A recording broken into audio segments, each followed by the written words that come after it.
Hello everyone, my name is William and I'm an application engineer for GoEngineer.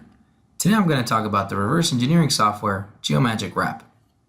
Before I get into a live demo of the software, I'd like to give you some background information. Wrap is made by Geomagic, one of the GoEngineer partners in the reverse engineering industry. It's a standalone product, so you don't need any other software to run it. Wrap was designed to obtain quick and accurate solid bodies or surfaces for your scan data. It does so in a very user-friendly fashion that really separates it from other software. This process is called auto-surfacing, and although that's the main application for Wrap, it also has reverse engineering capabilities, and that's what I'm going to focus on today. For those of you that use SOLIDWORKS, the data obtained from Wrap is definitely compatible. There's way too many to list, but here's some of the main features. For mesh editing tools, we have the ability to align a mesh to the origin, merge multiple meshes together, smooth an entire mesh or part of a mesh using a feature called sandpaper. We can fill holes one at a time, or there's also a feature that can fill all of the holes at once. The Mesh Doctor is a pretty cool feature. It runs a variety of fixing tools to give you a higher quality mesh. Rewrap can help you get a watertight mesh for 3D printing.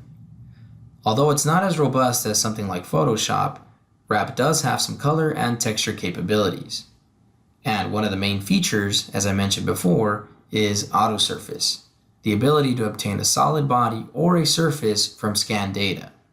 The feature is actually a wizard that even lets you modify your patch network if you want to. For reference geometry, we have the ability to make measurements, cross-sections, planes, cylinders, cones, spheres, and the list goes on. But the important thing is it can all be saved as an IGES file and imported into SOLIDWORKS.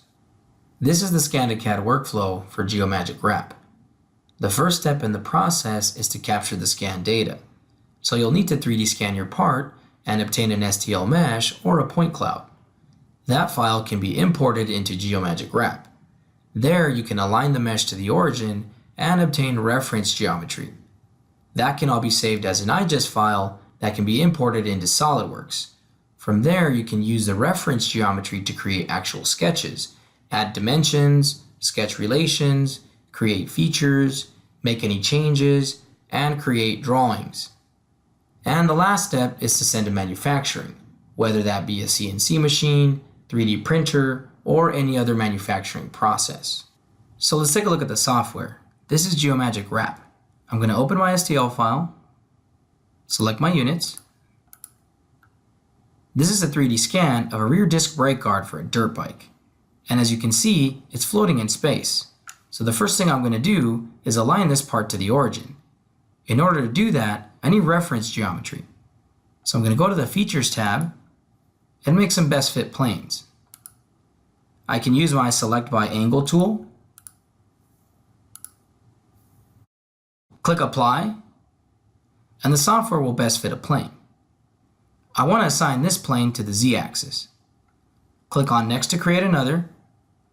Click here, Apply, and I'm going to assign this plane to the Y-axis. Now all I need is a point to establish an origin. For that, I'm going to create a cylinder for this region here.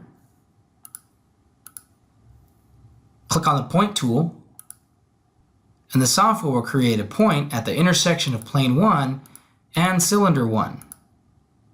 Apply, OK, and I have all of the necessary elements for a proper alignment.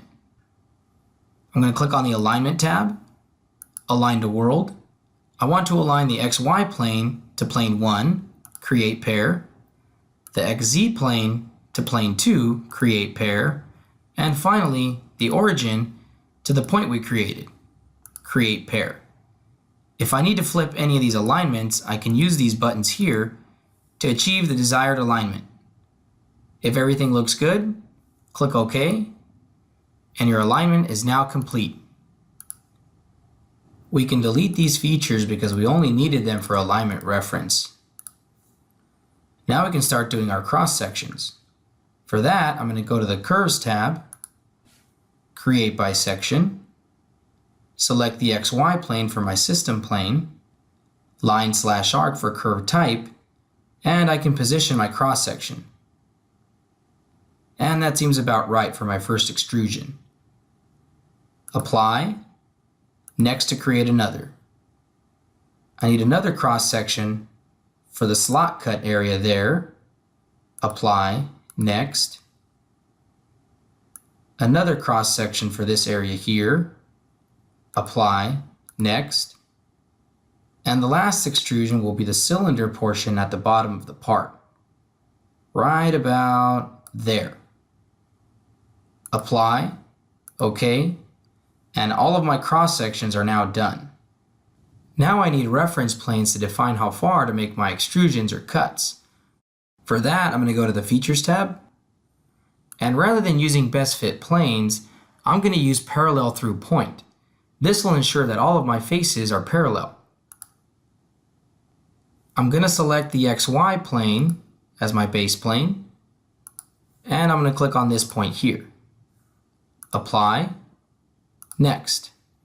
I need another plane here, so I'm going to select my XY plane and click a point here. Apply, next. Same thing, XY plane, point, I need another plane here. Apply, next, and select my XY plane, point, the bottom of the cylinder, apply, next, and finally, I need another plane for the top of the slot. Apply, OK.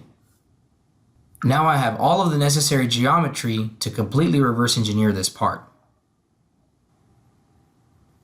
Please be sure to check out part 2 of this video, where I show you how to take this reference geometry and recreate the part using SOLIDWORKS. Thank you for watching.